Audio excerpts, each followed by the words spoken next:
Trainee IAS अधिकारी पूजा खेड़कर का मामला लगातार सुर्खियों में है। केंद्र सरकार ने भी एक आयोग का गठन कर दिया जो इस पूरे मामले को देखेगा, लेकिन ये अपने आप में काफ़ी सवालिया निशान लेकर आ रहा है कि जिसके बाप के पास 40 करोड़ हो, खुद उस महिला के पास 17 करोड़ हो, ओडी BMW 110 एकड़ की ज़मीन लैंड हो, वो EWS सर्टिफिकेट यानी OBC सर्टिफिकेट का भी इस्तेमाल कर रहे हैं, अपांगता का भी सर्टिफिकेट का इस्तेमाल कर रहे हैं। आखिर ये क्या हो रहा है और इसका कानूनी उपचार क्या है, इन तमाम मुद्दों पर बात करने के लिए मेरे साथ है सुप्रीम कोर्ट के senior advocate doctor AP Singh. Doctor साहब, ये जो पूजा खेड़कर का मामला है उसे कैसे देख रहे हैं आप? मैं धन्यवाद करता हूं केंद्र सरकार का, क्योंकि केंद्र सरकार वास्तव में सभी ग्राउंड जीरो पर भी कार्य करती है और इस मामले को जैसे उन्हें पता चला उन्होंने कमीशन बनाया और उसकी जांच हो। और वास्तव में दुखद है कि जो योजना इकोनॉमिक वीकर सेक्शन की योजना उन सवर्ण लोगों के लिए बनाई गई थी जो OBC के लिए, OBC से हाँ OBC के लिए थी, उसके लिए बनाई गई थी जो रियल हैं।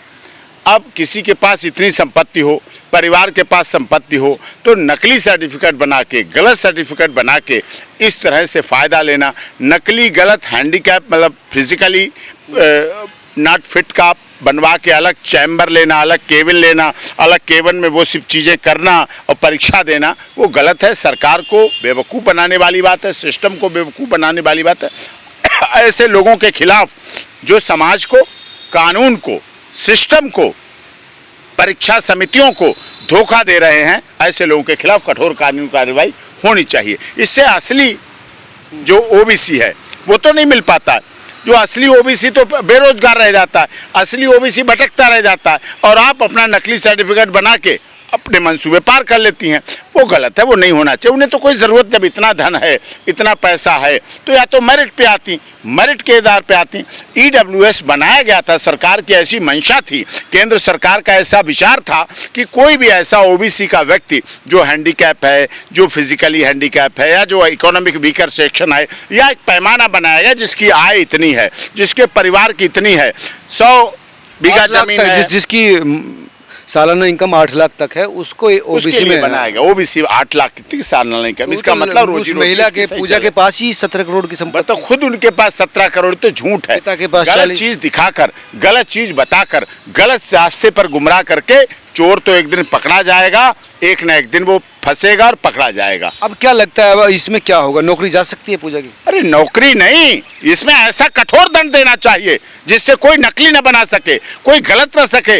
जो बेचारा असली OBC है, जो आज भी भटक रहा है बेरोजगारी के, उसके लिए उसकी जगह छीन के, ये तो उसका शोषण हुआ, ये तो बहुत बड़ा घोटाला हुआ, ये बहुत बड़ा स्कैम हुआ। इस तरह से भी जांच, गिरफ्तारी भी हो सकती, हाँ, करना चाहिए। मैं तो कहता हूँ गिरफ्तारी लेना चाहिए और उसको ऐसा संदेश देना चाहिए जिससे कठोर दंड मिले, ऐसा मैसेज जाए और वो सजा प्रचारित होनी चाहिए जिससे कोई दोबारा नकली इकोनॉमिक वीकर सेक्शन का सर्टिफिकेट ना बनाए, नकली फिजिकली हैंडीकैप का सर्टिफिकेट ना बनाए और इसका दुरुपयोग ना करे और सरकार को गुमराह ना करे, एग्जामिनेशन एजेंसी को गुमराह ना करे, एक सिस्टम को गुमराह ना करे, कानून को गुमराह ना करे, संविधान को गुमराह ना करे, समाज को गुमराह ना करे। UPSC को भी मूर्ख बना दिया। तो UPSC को कठोर एक्शन लेना चाहिए, UPSC को कठोर एक्शन लेना चाहिए। अगर UPSC कठोर एक्शन लेगा तभी उसमें एग्जाम देने वाले झूठे पर्दाफाश होंगे। और मैं तो कहता हूँ जांच करनी चाहिए, एग्जाम के समय जांच करनी चाहिए, एग्जाम के समय उनको एफिडेविट लेना चाहिए, एग्जाम के समय उनका जो फॉर्म है उसका वेरिफिकेशन करना चाहिए।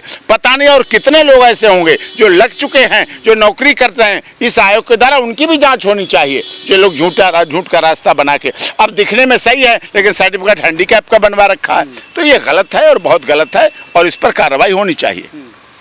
वो तो परिवार ही काफ़ी है, उनकी माँ भी दबंग थी, उसका एक वीडियो आया है, हाथ में बंदूक लेके, बाउंसर लेके लोगों को धमका रही, किसानों को धमका रही है। तो दबंग परिवार से बंदूक लेना गुनाह नहीं है अगर लाइसेंसदार है, लेकिन धमकाना गलत है। अगर उन्होंने किसानों को धमकाया है, उनके साथ गलत है। किसान देश की रीढ़ है, किसान देश की आत्मा है, किसान ही है जो जून में भी खेत में काम करता है, किसान ही है जो जनवरी में जब पाला पड़ रहा होता है, ठंड का पड़ रहा होता है, तब भी वो गेहूं को पानी देता है और जाके पानी देता है, और जहाँ सांप भी निकलते हैं रात में तब भी पानी देता है, ट्यूबवेल चलाता है और वो करता है। तो किसान देश की आत्मा है और किसान देश का मजबूत स्तंभ है, वो करता है। तो इस मामले पर आप ये कह रहे हैं कि इस पर जो है सिर्फ नौकरी से हटाया ना जाए? नौकरी हटाना नहीं, मैं कहता हूँ आयोग बना है, आयोग की बृहत शक्तियाँ होती हैं। आयोग ऐसे सभी केसों की जांच करे, उन्हें दंड दे। इसमें संदेश जाने वाला दंड होना चाहिए, कठोर दंड होना चाहिए, जिससे कि लोग इसका दुरुपयोग न करें। फिजिकली हैंडीकैप सर्टिफिकेट का जो मिलता है कोटा, उसका दुरुपयोग ना करें। इकोनॉमिक वीकर सेक्शन सर्टिफिकेट का ना दुरुपयोग करें। और सरकार को, सिस्टम को, यूपीएससी को, एग्जामिनेशन आयोग को, उनको गुमराह न करें। और अगर कोई गुमराह कर चुके हैं, उनकी भी जांच की जाए, उनकी पड़ताल की जाए और उनके खिलाफ भी कानूनी एक्शन हो। और आयोग ऐसी गाइडलाइन बनाए जिस पर यूपीएससी भी काम करे और यूपीएससी उस पर ध्यान दे। धन्यवाद वकील साहब। ये थे डॉक्टर साहब जिनका कहना था कि आयोग का मतलब सिर्फ एक केस तक नहीं पूरा, बल्कि इसका जांच होनी चाहिए कि कहीं दूसरे लोगों ने भी इसी तरह का फर्जीवाड़ा तो नहीं किया, और सिर्फ एक्शन ना हो बल्कि सज़ा का भी प्रावधान हो, ताकि पूजा जैसे लोगों को ये सबक मिले कि अगर आप इस तरह का फर्जीवाड़ा करेंगे तो कानून भी अपना काम करेगा। आप तमाम लोग क्या सोचते हैं ज़रूर बताएं। नमस्कार।